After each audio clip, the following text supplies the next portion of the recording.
Sim, tá. Perfeito. Então, a gente está gravando aqui, né, nossa aula, a Jéssica pediu.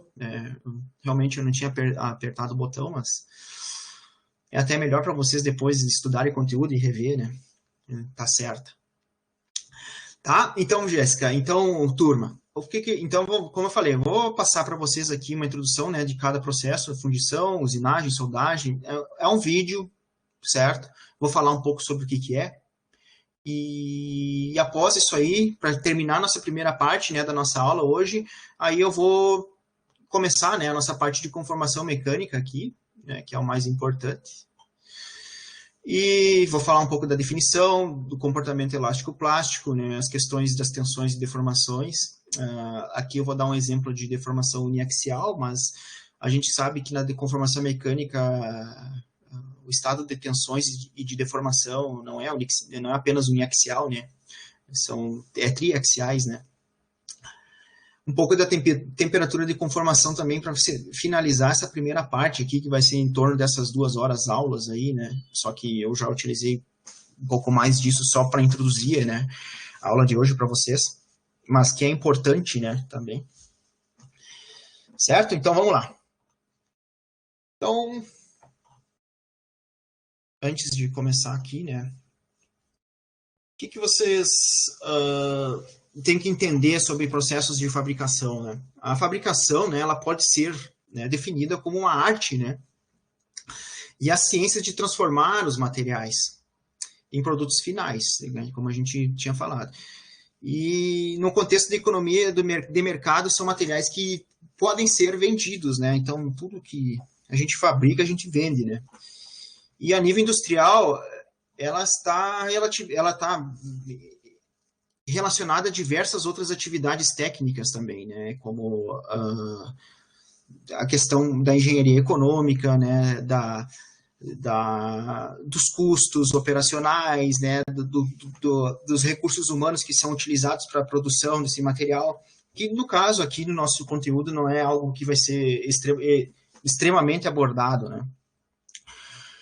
O que a gente tem que entender é que existe, né, a gente pode ver nesse tetraedro, né, onde tem mostrando a interdependência da engenharia do produto, a produção, né, a aplicação desses produtos, né, que seria a parte final, né, do nossa conformação, desse processo de fabricação que a gente está utilizando, o produto e a aplicação, é claro, é o que a gente usa, né, no nosso dia a dia. Mas para que isso aconteça, a gente tem que ter a noção, né, por trás, né, do que vem, a parte da engenharia que vem por trás da aplicação desses nossos produtos, né, que são as propriedades mecânicas, né, como a gente está vendo aqui nessa apresentação. Então a gente tem que ter a noção, né, que as propriedades ela também está correlacionada, né, com a estrutura e a composição química, né, dos materiais, né. Então, tendo em vista isso, tendo o conhecimento ou tendo a base, né, teórica das propriedades mecânicas e físicas e também estão inclusas as propriedades físicas e químicas, né, desses materiais, tendo a noção do que a gente está fabricando ou produzindo, né, em função da sua estrutura atômica, né, da sua composição química, a gente pode processar, né, esses materiais, né. E o processamento, né, é onde está os processos de fabricação dentro desse tetraedro, né? Que é, no caso, a nossa fundição, a usinagem, né? A soldagem e o nosso conteúdo, que a gente vai abordar nessa disciplina, que é a conformação mecânica. Também temos processos, né, de metalurgia do pó, a manufatura aditiva, que hoje está em ascendência na indústria, a impressão 3D, né? Eu acho que o professor Carlos deve ter dado uma introdução nessa parte para vocês, com polímeros, e a engenharia de superfícies também, que é extremamente importante na fabricação, que também não é muito abordada, mas ela está presente em todas, em tudo que vocês podem imaginar, né? Na indústria automobilística, por exemplo. Certo? E aí, por fim, tendo essa inter-relação entre processamento, propriedades e estrutura, a gente tem, né, o nosso produto, né, a nossa aplicação. Como vocês podem ver, né, ela pode está dentro da área médica, né, que beneficia o corpo humano, né, beneficia a nós, né, como, por exemplo, essa prótese de fêmur, né, a indústria automotiva. Eu pus uma Ferrari aqui, mas é claro que todos aqui são capazes de ter uma Ferrari, mas a gente sabe o nível de complexidade de preço, né, para produzir um carro desses aí.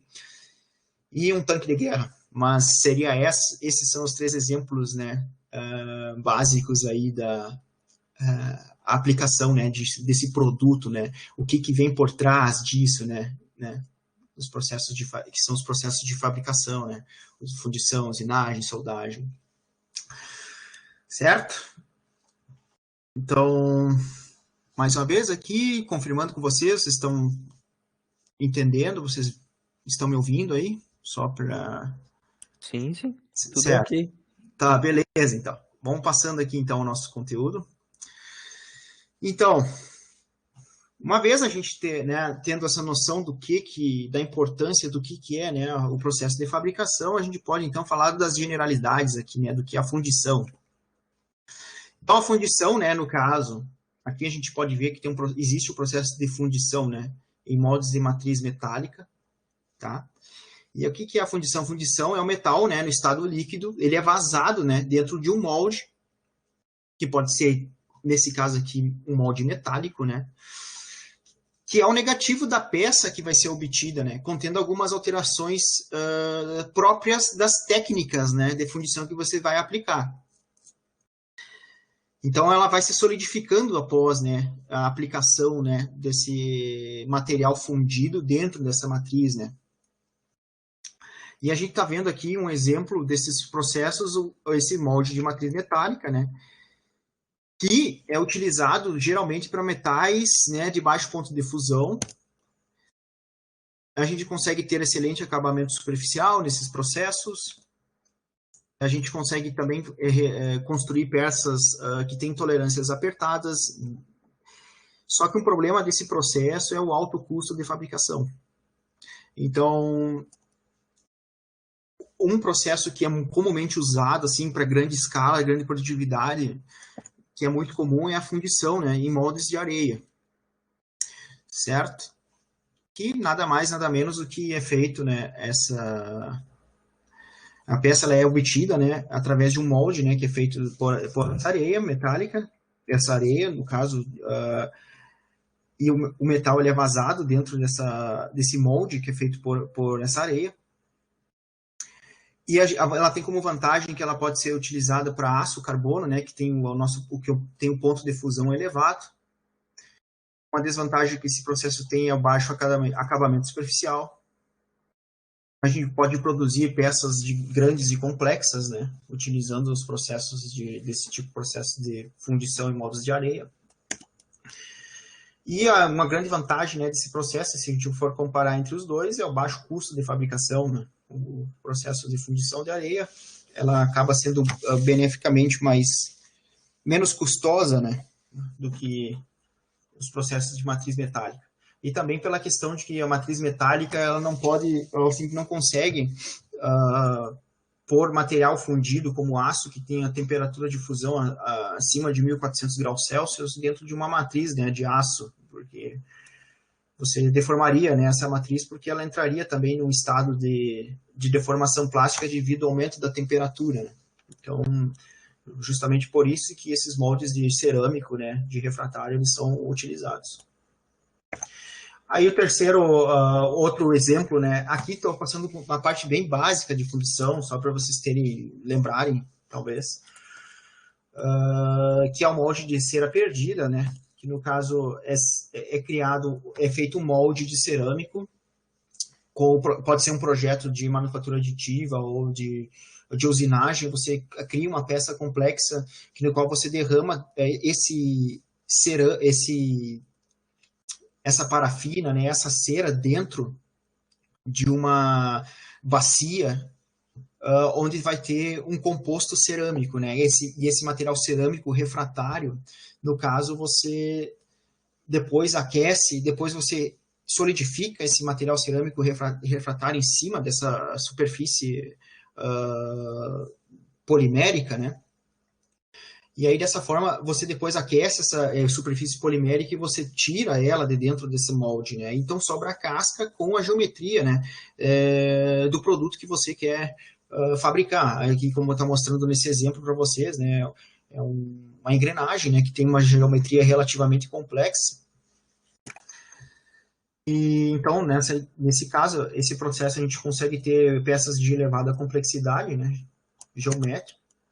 A gente consegue também gerar peças com tolerâncias apertadas e o tempo de custo de fabricação dela é uma desvantagem, né? Porque esse processo ele exige muito artesanato. Não digo, ele pode ser automatizado sempre, todos os processos são automatizados hoje, mas exige tempo de preparação para conseguir, né, de projeto, para conseguir um produto que tenha essa geometria, né? Que tenha esse perfil, né? E o tempo e o custo e o tempo de fabricação, no caso, então acaba se tornando elevado, né?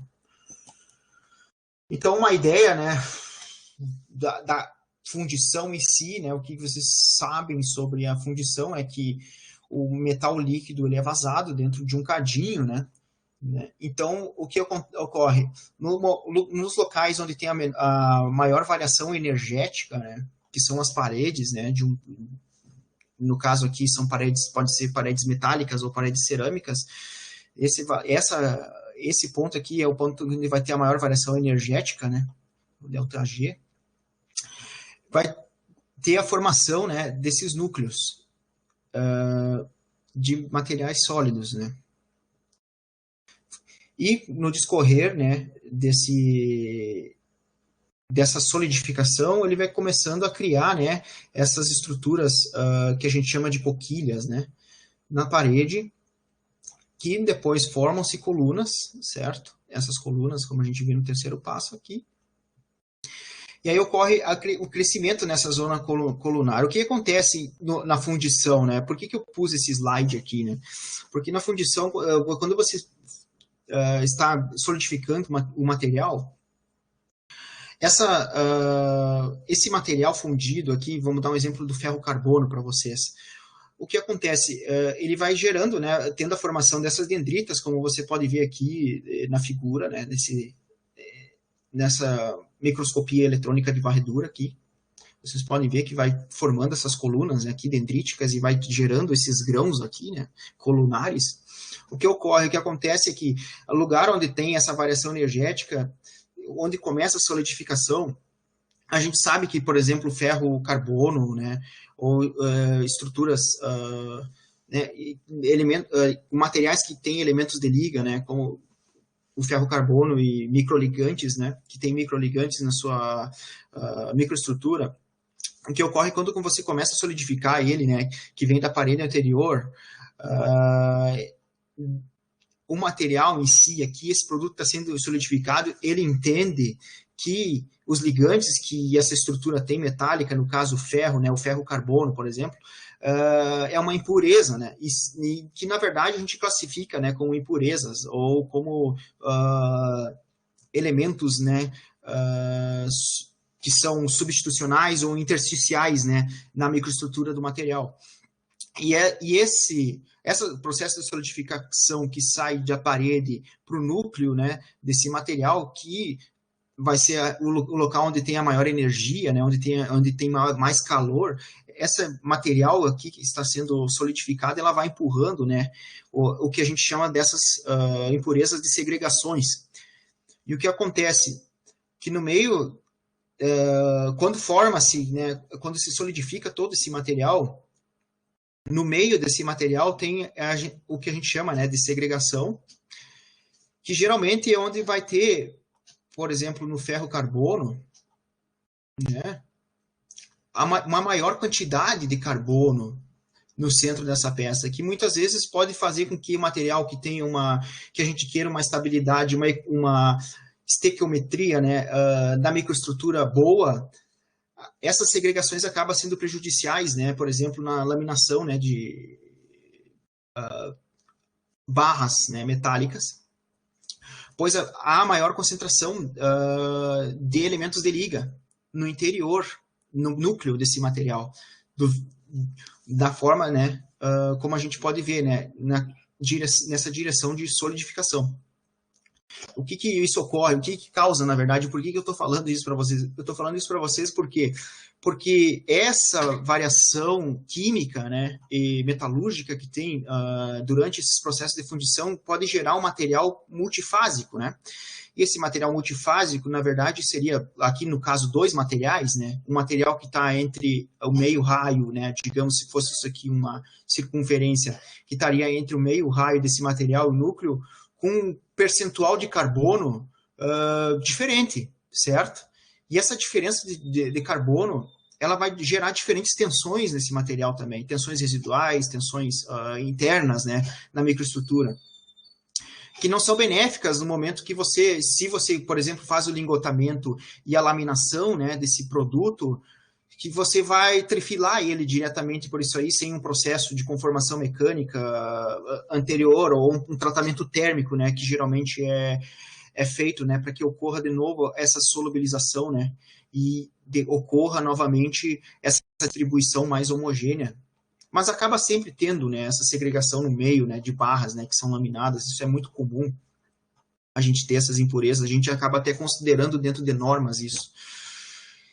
E isso é um problema da solidificação, né? E a vantagem da conformação mecânica, que vai ser falado para vocês no decorrer da aula, é essa, justamente a gente conseguir tirar, né, essas segregados locais, né, na peça e distribuir elas de forma mais homogênea. Aqui uma visão geral para vocês, né, da usinagem, né, que consiste na remoção, né, do arrancamento desse material. Aqui eu fiz para vocês uma simulação, deixa eu ver aqui, né, uma simulação de torneamento. Né, consiste, né, na remoção dessas partículas, pode ser partículas ou no metal, né, de um bloco ou de uma forma bruta, até atingir a forma que a gente deseja, né? E ela é efetuada com auxílio de ferramentas, né, que são adequadas, né? Geralmente utiliza-se metal duro ou pastilhas de carbetos de tungstênio, né? Que é o metal duro, né? Ou aço rápido, né? Também. E esse processo, se a gente fosse falar sobre ele, né, é um processo extremamente comum na indústria, né, ele é muito amplo, né, ele é utilizado também após o forjamento, né, que é um processo de fabricação no qual a gente vai detalhar mais nessa disciplina. Geralmente as peças elas são fabricadas e por forjamento ali, depois que sai da laminação ou do processo de lingotamento, eles são forjados e geralmente o acabamento superficial desse material, ou até o desbaste, né, que seria a parte mais, que seria a remoção de material mais profunda, né, feito pela usinagem, né, dos materiais. Então, esse processo acaba sendo importante, né, um irmão, né, da conformação mecânica, que geralmente é utilizado posteriormente, né, ao nosso processo.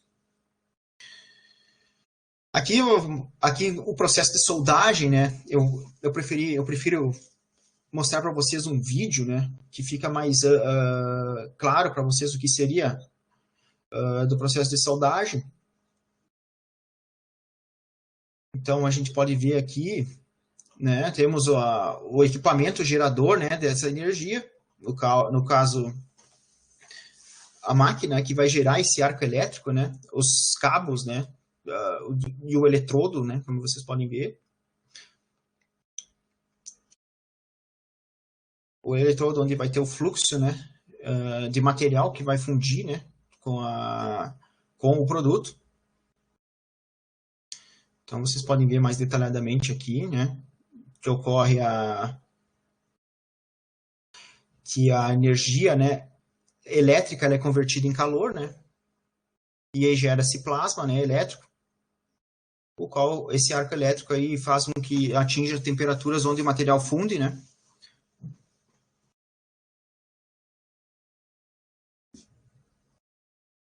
Vou passar bem rapidinho aqui para vocês, né, após esse processo de soldagem.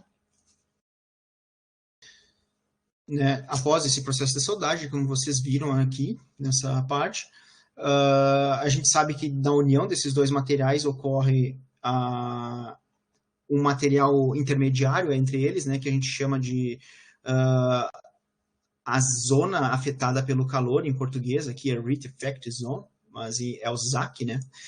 Que a gente chama, que seria a região onde o material foi solidificado durante o processo de soldagem, durante a união. E esse material fundido aqui, né?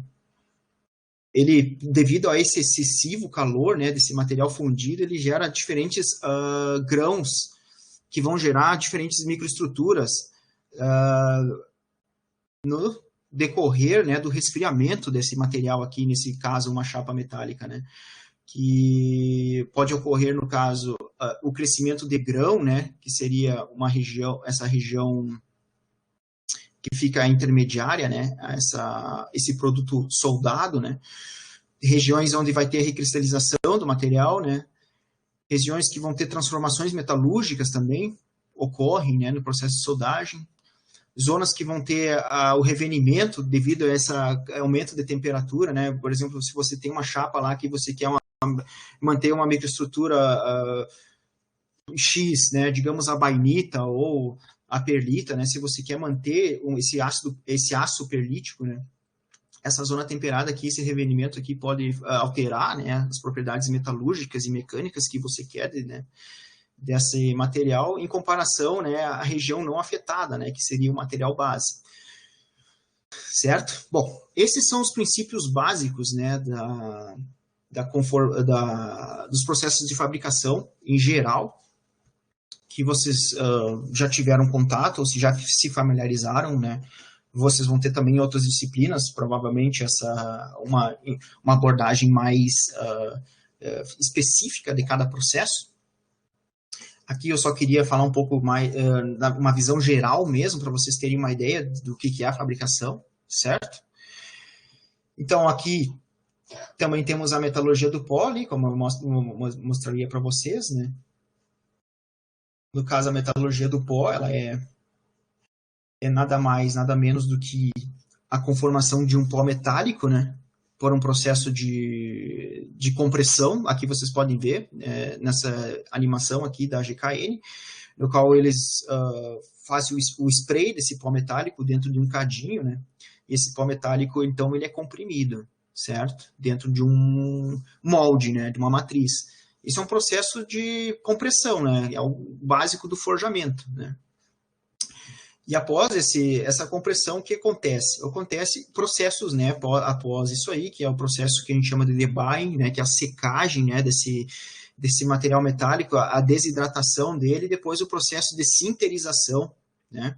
E a sinterização desse processo é o que faz com que ocorra, né, a formação dessa microestrutura, devido à compactação e a sinterização, no caso, que é nada mais, nada menos que a união dessas duas partículas, né, através de fenômenos difusionais, certo? E formando, então, uma microestrutura, né, que muitas vezes é vantajosa em determinada aplicação devido à facilidade que a gente tem de conformar isso de uma forma mais distribuída geometricamente, então a gente consegue gerar geometrias complexas pela metalurgia do pó. É um processo que está sendo bem utilizado na indústria automotiva para fabricação de engrenagens. E é um processo bem interessante também, que vai ser abordado com vocês um pouco mais no decorrer da disciplina, porque ela faz parte da conformação mecânica também, né? Só que aqui nessa aula de hoje eu estou mostrando para vocês de uma forma bem razoável, bem básica, só para vocês terem uma ideia de onde a gente está e para onde a gente vai, né? Qual é a nossa direção. Vamos ver que horas são aqui, tá 5h15, eu estou em tempo ainda, tenho mais aula para vocês, tenho mais 1 hora, então, não? Mais ou menos isso aí. Eu vou terminar um pouquinho antes, eu acho aí por 6 horas, mais ou menos. Eu queria ver com vocês como vocês preferem as aulas. Eu não sei como é que vocês conduziam com o professor Carlos, mas se vocês faziam um intervalinho para tomar um cafezinho, né? Para quem fuma cigarro, fumar um cigarrinho, né? Eu não sei como vocês fazem nesse ponto aí, mas eu queria combinar com vocês o que vocês preferem. Vocês preferem que eu dê um conteúdo para vocês e que seja aquela coisa direta, ou vocês querem parar um pouco para pensar no que viram, né? Porque hoje Hoje está sendo bem fácil, hoje está sendo bem básico mesmo. Não tô dando, né, realmente o que vai ser cobrado, né, na disciplina. Mas é a questão dos processos mesmo, básico. O que vocês acham aí? Qual é a opinião de vocês aí, se vocês quiserem? Sim para o intervalo, não para tocar direto. Tá bom, tá certo. Certo. Bom, então são 5h16 agora, né? Então faz 1 hora que eu tô falando com vocês. Então, mas eu vou só introduzir aqui. Até vou ver aqui qual é o nosso próximo slide. Eu vou só terminar com vocês aqui esses processos básicos. Agora eu vou falar sobre a engenharia de superfícies. E depois a gente pode fazer um intervalo ali e eu dar o resto do conteúdo para a gente encerrar a aula de hoje, tá? Então eu vou fazer assim. O intervalo vai ser o quê? 10 minutos para vocês respirarem aí, irem no banheiro, tomar um café, o que vocês quiserem fazer, tá? E aí em 10 minutos eu volto e termino o conteúdo, certo? Beleza, então. Então vamos seguir aqui, galera, só para a gente terminar essa parte aí de generalidades, tá? Então vamos lá, foi. E agora eu vou mostrar para vocês a engenharia de superfícies, que é uma coisa bem interessante. Inclusive, eu já trabalhei com isso no passado. A engenharia de superfície, o que é, né? A nitratação a plasma, que eu vou falar para vocês, é um tratamento que você faz no material, na superfície do material, para você melhorar as propriedades mecânicas dela, né? Você manipula ela conforme o tipo de processo, né? Que você vai aplicar, a quantidade de gás, né? Que você vai estar... A engenharia de superfície também inclui a cimentação, né? Que você já atempera por indução. Tem vários processos, deep rolling, né? Que seria uma conformação plástica na superfície do metal, no qual gera o endurecimento dele por deformação plástica, que é um mecanismo que vocês já viram, né? Que é um mecanismo de aumento de propriedade mecânica.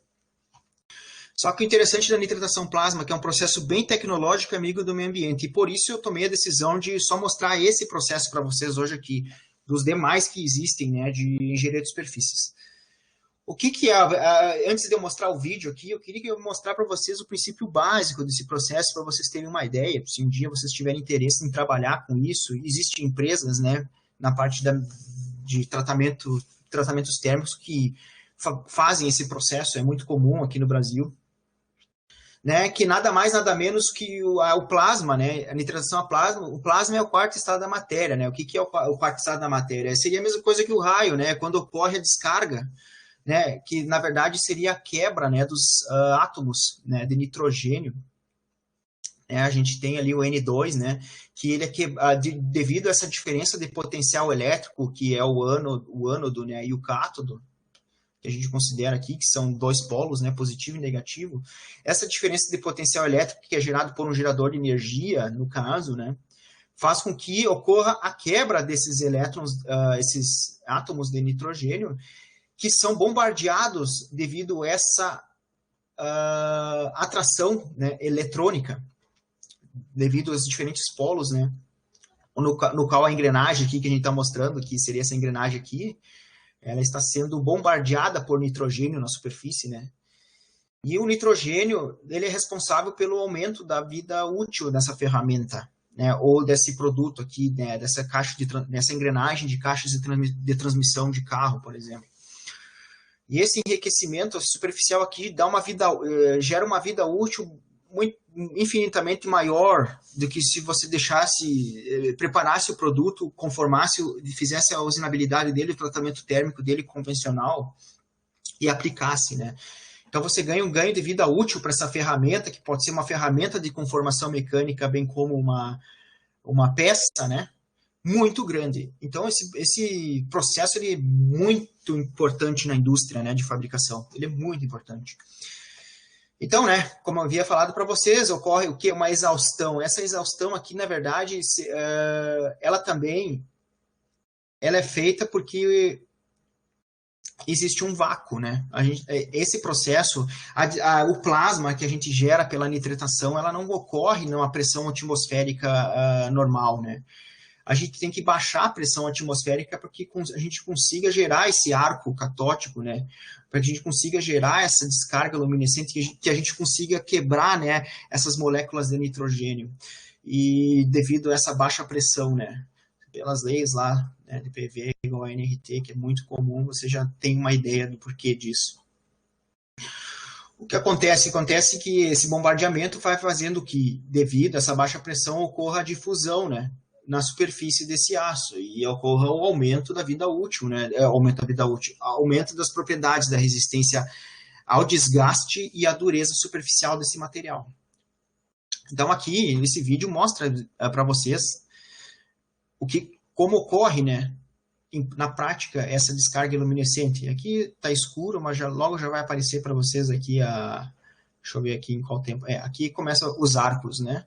Isso aqui está fazendo uma limpeza. O gás azul, de cor azul, é o hidrogênio, que é utilizado geralmente para fazer o sputtering, que é um processo de limpeza na superfície, para depois entrar o gás nitrogênio, né? Como vocês estão vendo aqui, dessa cor roxa, que é o nível energético, né, a luz que você enxerga no nitrogênio é essa, né, no vácuo, em determinada pressão atmosférica. E aí a gente consegue ver, né, que é assim, né, que ocorre basicamente o processo de nitratação. E a gente consegue, então, gerar superfícies de produtos, né, mecânicos ali, no caso, uma engrenagem que foi forjada, né, e usinada, a gente consegue gerar uma engrenagem depois com uma grande resistência superficial, né, com baixo coeficiente de atrito. Bom, tem diversas vantagens, né. Como eu disse, eu não vou detalhar isso, porque isso é uma disciplina à parte para vocês que teria que ser dado, né, sobre engenharia de superfícies. Certo? Então, a gente terminou por aqui a primeira parte de fabricação em generalidade, tá? A generalidade dos processos de fabricação, né, que antecedem ou são posteriores à conformação mecânica. Então, eu vou fazer um intervalo com vocês aqui até as 5h33, beleza? Que tal? O que vocês acham? Então tá. Se vocês preferem assim, beleza. Eu também vou tomar meu cafezinho, então. Porque cansa a voz, toma uma água também aqui, tá? Então, daqui 10 minutos eu ligo aqui meu áudio e minha câmera e sigo até as 6, tá? 6 horas, daí a gente fecha aí 6 e pouco. Vamos ver, né? Como é que vai... Porque agora vai vir a parte, né, do nosso conteúdo.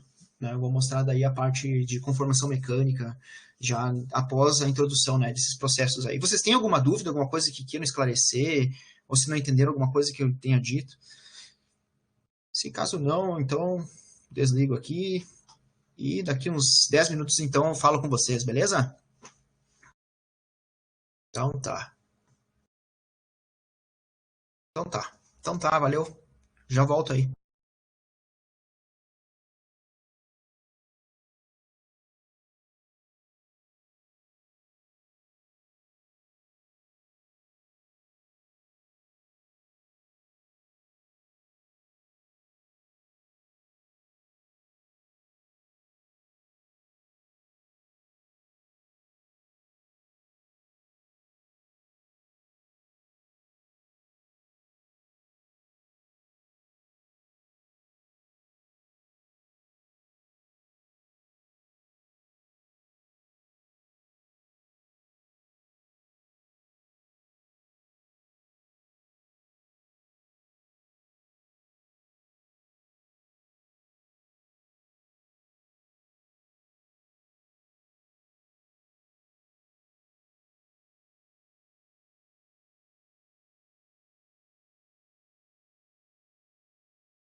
Então, pessoal,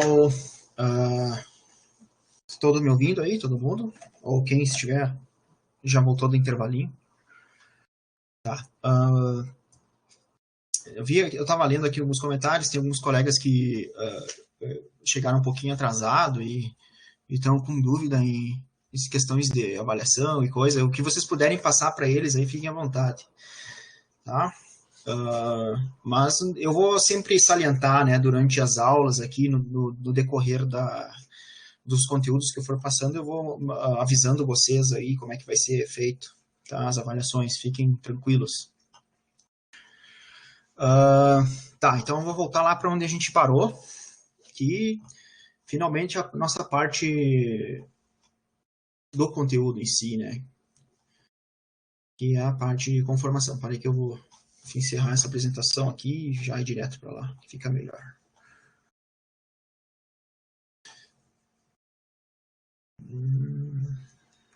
Aqui. Certo?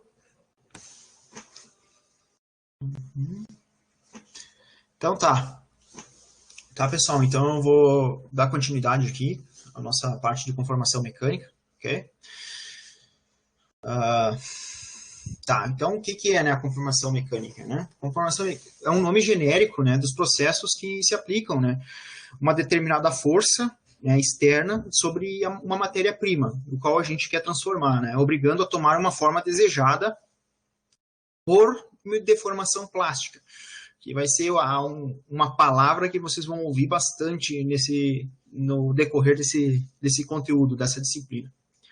Então, uma coisa interessante também que vai ser abordada sobre a conformação mecânica é que o volume e a massa, né, do metal que está sendo processado, ele está sendo deformado plasticamente, ele se conserva. E graças a essa condição, né, teórica que a gente tem sobre a constância do volume, a gente consegue, né, estipular equações, né, definir equações matemáticas, né, as quais representam o comportamento mecânico, né, e metalúrgico desses materiais durante a deformação plástica, certo? Então, uma das vantagens principais, né, da conformação mecânica, né, é o bom aproveitamento da matéria-prima, né, sobre questões da execução, né, da melhoria do controle das propriedades mecânicas, né, devido a aquilo que eu tinha falado para vocês lá da fundição, né, sobre a formação de segregados, né, solidificados, né, devido aos processos de fundição que pode ocorrer devido a essa questão da energia livre, né, que tem da diferença de energia livre, né, que tem na superfície, né, de uma parede para o núcleo, né, de um produto. Ocorre esses processos, né, que vão gerar as impurezas, que não seriam impurezas, seriam as segregações, né, que estão dentro, que poderão gerar materiais multifásicos ali com diferentes campos de tensões, né, diferentes tensões e que podem, por consequência, tornar-se um produto que em determinada região possa ter falha, né. Então, há coisas, há várias maneiras, é claro que existem vários métodos tecnológicos que evitam, né, esse tipo de situação, né, na formação de segregados, mas na grande maioria dos processos de laminação de barras, né, circulares, é muito comum ter esse tipo né, de segregação no núcleo, né, do material, em comparação à superfície, né, se for como eu havia dito para vocês. Então, nos processos de conformação, né, a gente tem dentro deles, né, os processos que a gente define como compressão direta, tá?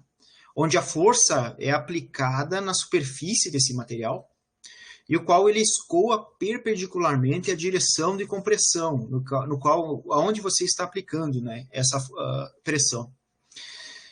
E as principais classes, né, que a gente tem, e vocês vão ver agora comigo nessa disciplina, é o forjamento, né? Vocês estão vendo aí nessa animação, né? O forjamento, né?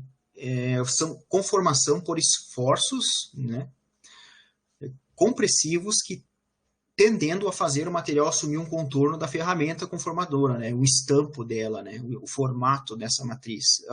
Dessa matriz acaba se refletindo na geometria do componente que você está conformando. Outro processo também que é por compressão direta, né, é o processo de laminação, certo?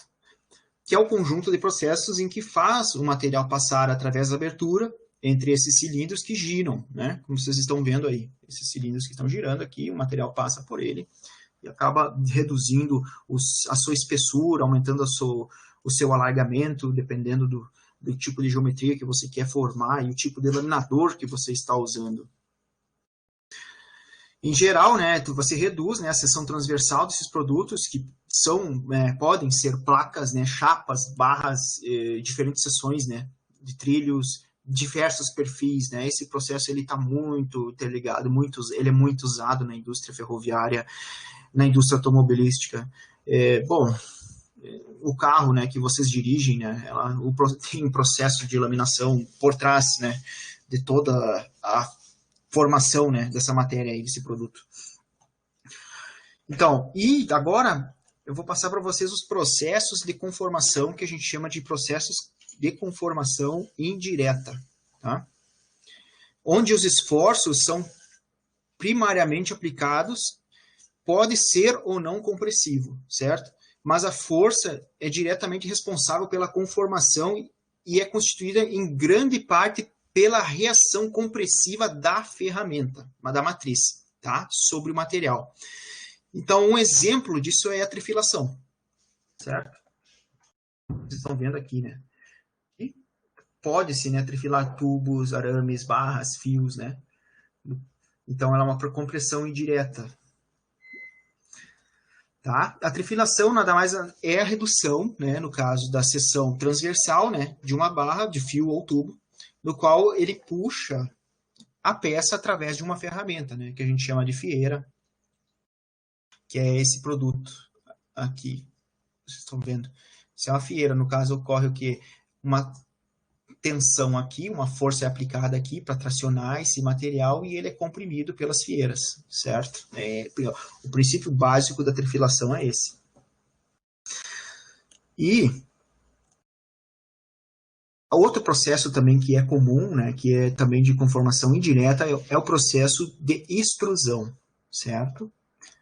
Só que a diferença entre a extrusão e a compressão é que a extrusão, o material, ele é empurrado, certo? Para que ocorra, né, a deformação plástica com os mesmos mecanismos compressivos, né, da trifilação, que é tracionado, como mostrei. E ocorre daí a formação desses tubos, barras e perfis. Geralmente se extruda a frio também, mas geralmente em processos de forjamento ele é extrusado a quente. Os materiais são extrusados a quente.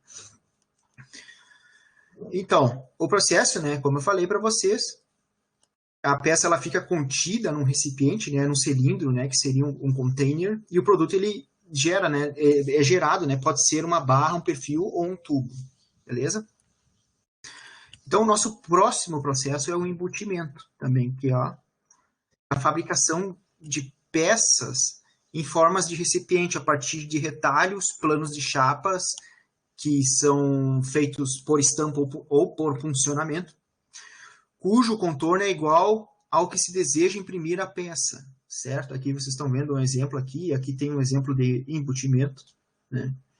Que ocorrem as forças compressivas aqui, né? Aí tem o prensa-chapas, nesse caso aqui, que segura essa chapa para que com essa força aqui gere diferentes campos de tensões e, por fim, modifique, né, essa chapa em um produto, né, em um perfil, certo? Então, outro processo também que é relacionado, né, a estampados, né, a produtos derivados de estampados, é o estiramento, né, por tração de um retalho de uma chapa que é preso em sua periferia, no caso. Eles são presos em torno de um estampo ou molde e que forma, né, essa peça, né, como vocês podem ver na figura. E a peça ela tem a sua área superficial aumentada, às custas da sua espessura. O que acontece? Vocês conformam essa chapa metálica ao ponto que ela ocorra o estiramento dela, né? Então, o que acontece é que essa chapa ela tem uma redução da sua espessura durante a deformação plástica. E por isso que há essa variação, né, da área superficial desse material. Outro processo que é comum é os processos de dobramento, certo? Que é o dobramento, né, que envolve a aplicação, né, em momentos de fletores, de uma chapa, ou barra, ou tubo, de modo a dobrar a peça em torno de uma ferramenta apropriada. E também tem os processos de cisalhamento, que é o corte, né, dessas chapas. Então, esses três processos e mais o embutimento profundo são os processos que estão relacionados à estampagem. Tá? Então, a ideia é mais ou menos essa aqui, né? Aqui, né, nesse círculo aqui, vocês vão ver que cada uma desses processos de compressão direta e indireta, ela tem outras classificações, né? Por exemplo, aqui, em processos contínuos e quase estacionários e primários, né, elas estão envolvendo, né, os processos de trefilação aqui, como vocês estão vendo, e o processo de laminação, né?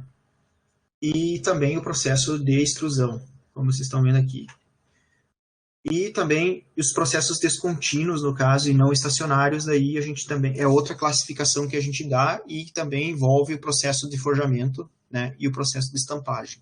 Também isso aí é interessante vocês terem como conhecimento. Beleza? Então, vamos lá. Então, qual é o objetivo, né, da nossa disciplina, né? Qual é o objetivo da conformação mecânica, né? É o estudo da metalurgia mecânica, né? Que tem como objetivo, né, a gente racionalizar, né, predizer e alterar a resposta dos metais submetidos a campos de forças, certo? Você aplica uma carga e deforma plasticamente esse material. Diferente, né, como eu falei, de projetos de resistência dos materiais, no qual você não pode deformar esse material, ele tem que suportar, né, a força que você está aplicando. Isso, ao contrário, ocorre, né, na conformação mecânica. Então, o que é importante a gente prever, né, nesse processo, né, é os valores limites, né,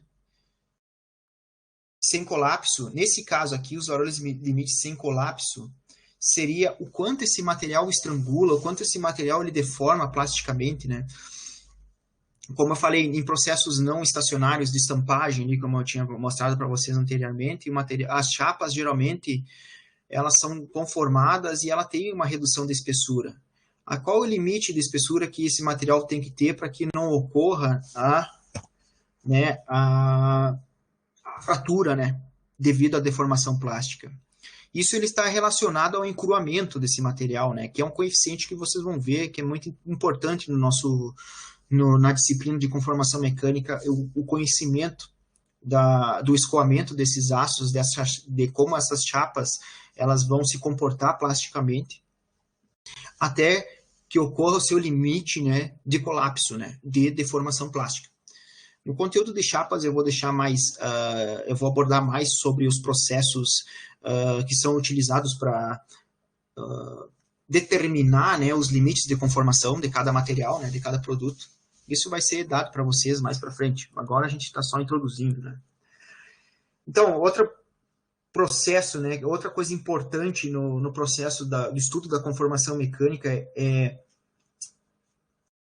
conformar esses materiais de forma que eles sejam utilizáveis, né? No caso, a gente não pode também fabricar um produto que a gente vai aplicar ali depois e não vai ter nenhuma propriedade mecânica. Então, a ideia da conformação é justamente enriquecer, beneficiar essa matéria-prima, né? Gerar valor agregado, né, à matéria-prima.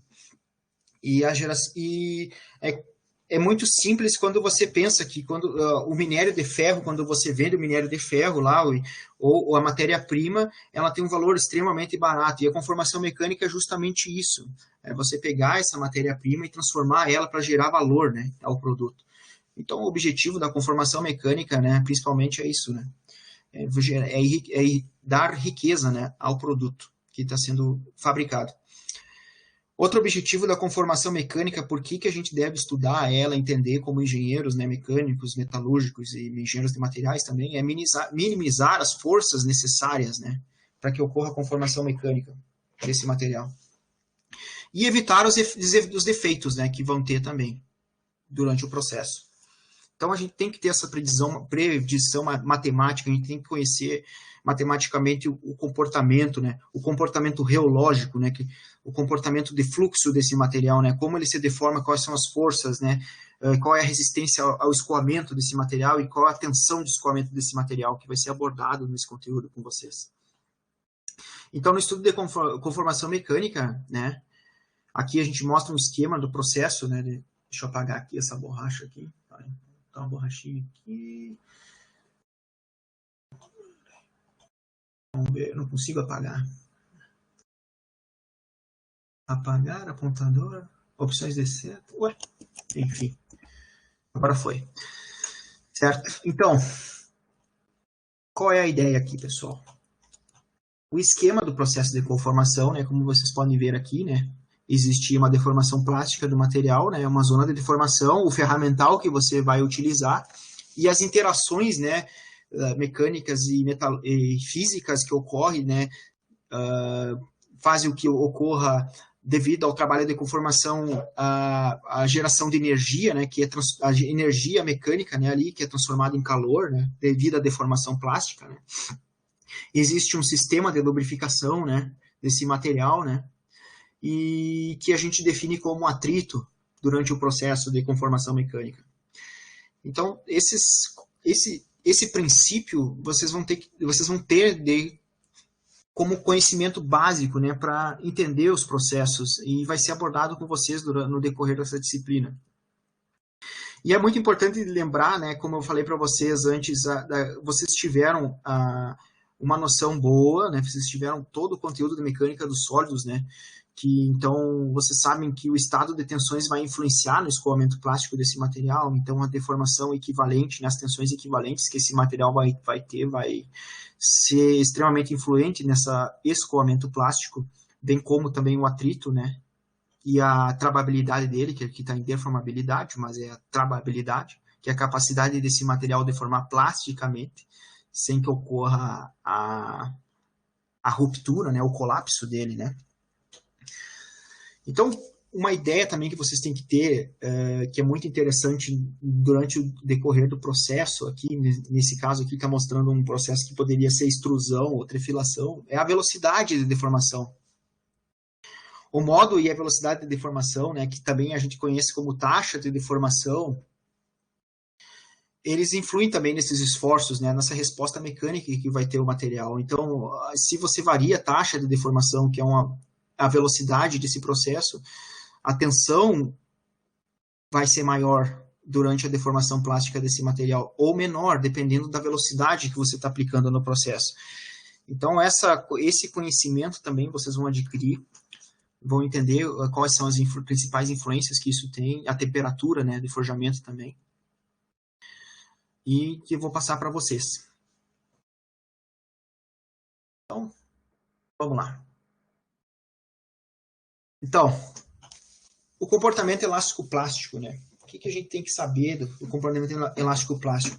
Que quando há uma solicitação mecânica, né, no corpo metálico, atinge-se uma tensão limite de escoamento, né?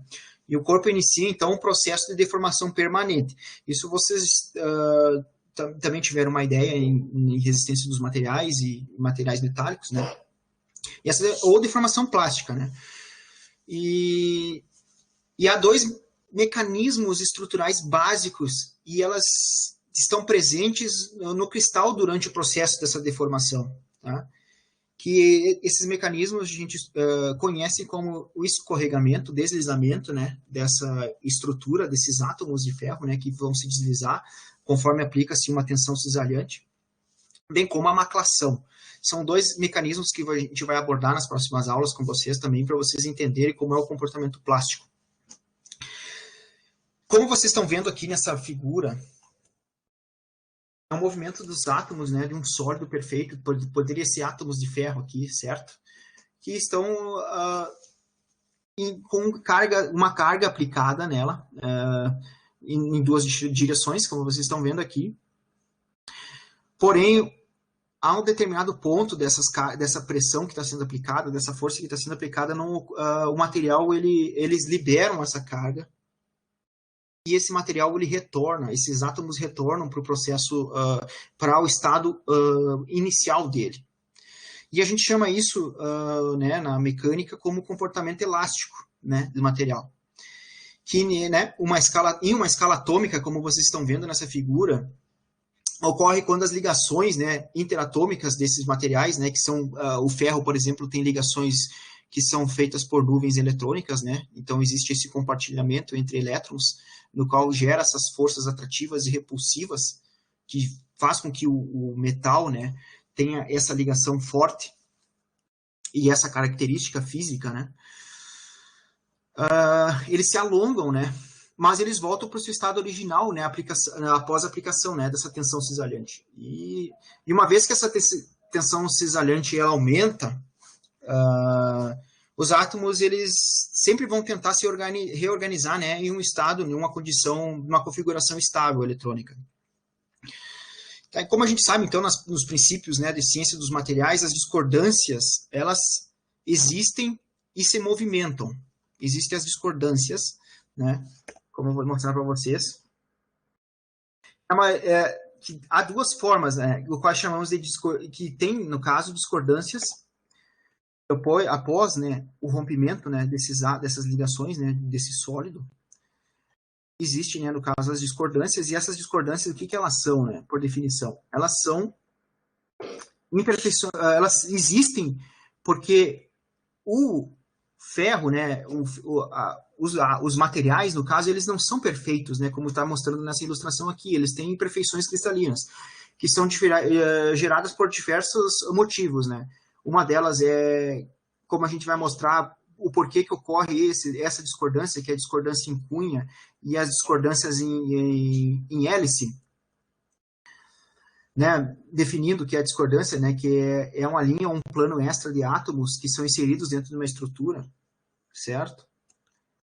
Essas discordâncias, no caso, ela pode ser considerada uma linha ou um plano, né? E assim, só um minutinho aqui que eu acho que travou. Certo. Aqui vocês estão vendo como é, né, o mecanismo. Tá, então, como sabemos, né, no princípio da ciência dos materiais, as discordâncias se movimentam, como a gente está vendo nessa figura. E na maioria das vezes, de duas formas, como eu falei para vocês aqui, que ela se movimenta que tem esse movimento de discordância em cunha e um movimento de discordância em hélice, as quais chamamos de discordância, né? Como essas discordâncias se movimentam através de uma rede cristalina, como eu falei ali, ocorre essa quebra e restauração dessas ligações interatômicas. E consideramos como um processo, e é um processo irreversível quando ocorre a deformação plástica, pois a discordância ela não irá voltar à sua posição original, quando é retirado essa tensão cisalhante. Então, quando ocorre esse caminho, né, esse movimento dessa discordância, o material está deformando plasticamente. E esse, por definição, é um mecanismo subjacente por trás da deformação plástica, certo? Que na verdade, uma grande quantidade de discordâncias que se movimentam instantaneamente. Claro, aqui a gente está olhando para um cristal, né? Mas imagina isso em macro, né? O que ocorre, né? Que a gente vê, por exemplo, a deformação de um corpo de prova, né? Cilíndrico ali, que eu vou mostrar para vocês como exemplo depois. Tá? E uma coisa também que é interessante que aqui, né, nesse ponto aqui ocorreu, né, a quebra dessas ligações interatômicas, daí ocorre a perda de tensão e depois o aumento dela devido ao aumento dessas discordâncias, né, que é o que gera o encruamento do material, que é algo que a gente vai analisar depois. E materiais que possuem uma maior capacidade desse armazenamento de discordâncias por unidade de volume, né, tende a obter uma maior resistência mecânica, certo? Durante o escoamento. E é isso que vocês vão entender em determinados tipos de materiais que vão ter determinados índices, né? Ou coeficientes de resistências devido à sua estrutura, né? Devido à sua composição química, né? Devido ao seu estado metalúrgico. Certo? Vamos lá. Então, é importante notar que para a deformação plástica comece, né, as tensões cisalhantes têm que agir num valor crítico, né, sobre um plano de deslizamento, sendo muito mais fácil para as discordâncias se moverem ao longo de planos onde os átomos, né, estão mais próximos uns dos outros, uma vez que é mais fácil para que essas ligações se quebrarem e se formar novamente no discorrer dessas deformações plásticas. Como a gente está vendo aqui, o material, a liga metálica, ela pode ter as principais, né, estruturas cristalinas que elas têm a cúbica de face centrada, a cúbica de corpo centrado e a hexagonal, compacta. Isso, no caso, corresponde a planos cristalinos diferentes, né, e que depende da estrutura da sua célula unitária, como a gente está vendo aqui. E é de se esperar que o deslizamento dessas discordâncias seja mais fácil sobre planos que possibilitem o movimento mais suave, tá? E menos irregular durante essa deformação. De fato, se constata que o deslizamento ocorre mais prontamente em planos compactos e mais compactos, e ao longo das direções cristalográficas de maior densidade atômica da estrutura. Ou seja, o fator de empacotamento da estrutura, por exemplo, cúbica de face centrada é 0,74, né? 74%. Ou seja, a distância interatômica delas, elas estão mais próximas e mais compactas. Isso facilita, né, esse mecanismo de deformação plástica. Certo? Então, por quê, né? A estrutura cúbica de face centrada, ela possui 4 planos equivalentes, né, compactos. Os planos octaédricos, no caso, é 1, 1, 1, certo? Com 3 direções de deslizamento diferentes, né? Como a gente pode ver nesse triângulo aqui, ele possibilita, né, 3 direções. Se o material ele tem uma imperfeição numa determinada direção, ele vai buscar encontrar outro caminho nessas discordâncias para que ocorra o deslizamento plástico. Então, em estruturas cúbicas de face centrada, como o ferro austenítico, ele tem essa facilidade, né, o ferro gama, em deformar plasticamente justamente por isso, porque ocorre a transformação da estrutura cristalina desse material em cúbica de face centrada, pois a temperatura ambiente, né, a gente sabe que ele é uma estrutura cúbica de corpo centrado. Então, essa é um exemplo, né? A gente pode ver aqui que existe um sistema, né, de escorregamento desses cristais, né, que, como falei para vocês, cúbica de face centrada, cúbica de corpo centrado e hexagonal. Existe também o número de direções que cada plano ele pode se deslocar, né? Aí, como eu falei, a opção de 3 para cúbica de face centrada e cúbica de corpo centrado vai depender das combinações. A questão do cúbica de corpo centrado, aí você ia me perguntar, mas então o cúbica de corpo centrado seria melhor ou hexagonal compacta?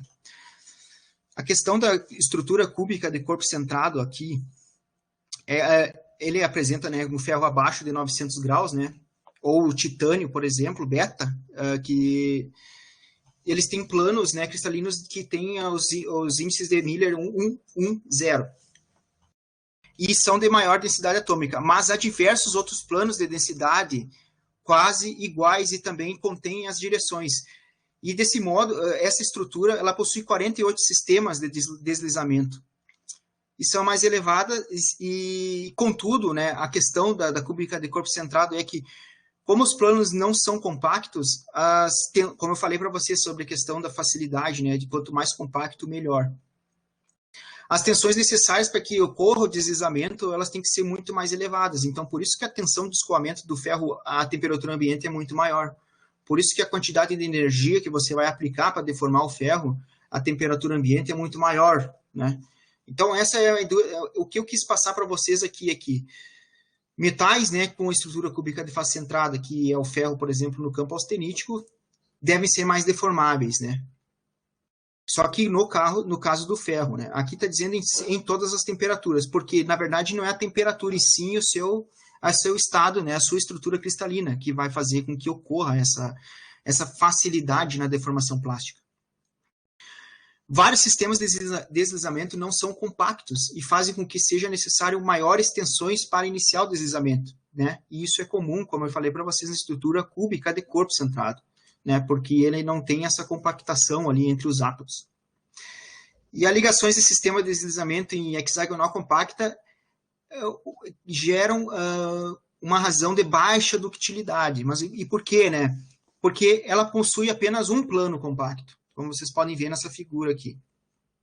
Basal, né? Que tem 3 direções compactas e as diagonais das bases. Existe, né, nesse caso, em princípio, apenas 3 sistemas de deslizamento, ou seja, não tem muita opção de deslizamento nessa estrutura cristalina.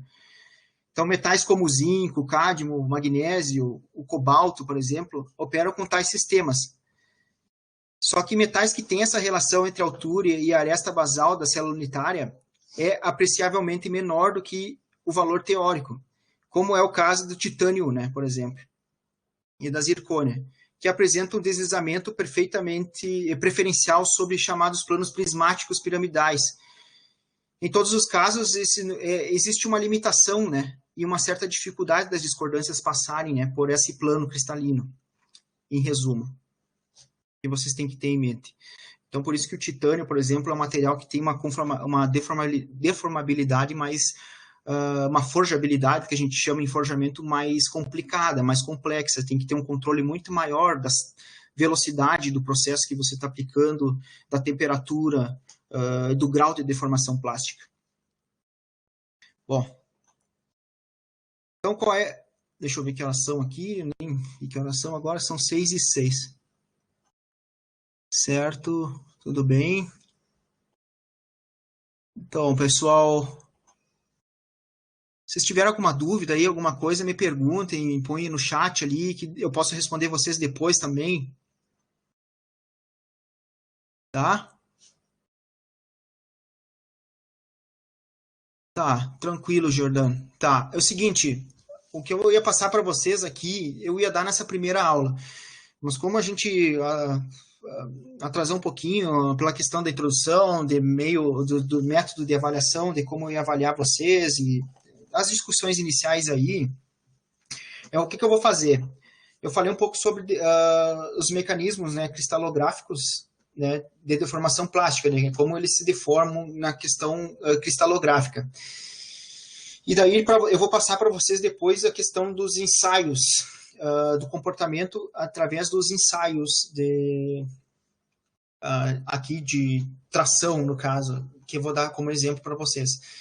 Mas eu vou passar isso para vocês na próxima aula, e porque também vou lembrá-los que hoje é quarta, né? Nas aulas de quarta e segunda-feira, de segunda-feira eu vou começar essa disciplina. Como eu falei para vocês, como é muito grande essa primeira parte, eu vou dar para vocês aulas presenciais também na segunda de manhã, até o final dessa parte da primeira parte desse conteúdo, né? Dos fundamentos de conformação, beleza? E aí, isso, desculpa, segunda tarde, Ismael. Obrigado. Isso, segunda tarde, exatamente. E aí eu vou passar para você, eu vou dar aula também presencial na segunda tarde para a gente conseguir vencer, porque a carga horária é bem alta para essa parte do conteúdo e a gente não tem muito tempo, né? A gente tem até setembro, até final de setembro. Então eu vou passar esse conteúdo presencial para vocês durante essa primeira parte, e depois a gente vai intercalar, então, momentos de aulas presenciais nos processos tecnológicos e a aula síncrona, no qual eu posso fazer gravações ou mandar vídeos para vocês assistirem também no YouTube, que fala sobre os processos também, de uma forma mais científica ou mais prática também, até justamente porque a gente não tem um laboratório de conformação, né, no qual a gente poderia fazer experimentos práticos, né, do conteúdo. Então eu vou disponibilizar para vocês vídeos no YouTube durante essas aulas assíncronas, certo? Durante o decorrer da nossa disciplina. Então, a princípio, eu queria ver com vocês, eu vi que 3 aqui, coleguinhas, já partiram, né? Uma falou que precisava sair, tudo bem, não tem problema, agora, primeira aula também. Mas eu queria fazer uma lista, uma chamada com vocês aí, tá? Para eu poder anotar aqui na minha tabela, eu fiz uma tabelinha aqui para a turma de vocês, o qual eu queria confirmar, né, a participação de vocês na aula de hoje. Eu vi que o Ismael aqui está presente, também a Ana Luísa também estava presente, né? Eu queria ver aqui, vocês podem só escrever presente aqui. Bom, vocês estão presentes, né, pela lista de usuários, mas eu queria pedir para vocês confirmar a presença da aula, para que a gente consiga fazer aqui a chamada e encerrar, então, por hoje, essa parte, no qual eu vou dar continuidade na segunda-feira para vocês, de tarde, às 2h20. E aí a gente fecha essa primeira parte do conteúdo de introdução. Certo, pessoal? A princípio, a gente teria até às 6h20, né? Que seria as 2 horas aulas que eu tenho que dar para vocês durante a disciplina, no caso. Mas eu vou deixar, então, 10 minutos aí para vocês. Ali está dizendo 18 horas. 18 horas, então eu me passei, deixei vocês mais... Tá bom, então até às 18 horas. Tá bom, então eu vou me programar para fazer a aula em... isso, tem razão, Jordão. Tá, tudo certo. Então, até às 18 horas, certo? Vocês que ficaram aí até às 6h10 me aguentando aí, ganham um bônus depois de reconhecimento. Tá? Então, eu encerro com vocês hoje, agradeço aí a atenção e aí não esqueçam de fazer a chamada aqui para eu gravar. E aí vocês estão liberados, então. Tá? E aí, segunda-feira, eu encontro vocês à tarde, para a gente terminar essa parte aí introdutória do conteúdo e fazer algumas coisas mais dinâmicas. Então tá, pessoal. É isso aí. Valeu, professor. Tá, fiquem bem aí. Então, boa quarta-feira aí. Igualmente. Tá? Então tá, obrigado. Tá? Fiquem bem aí. Certo.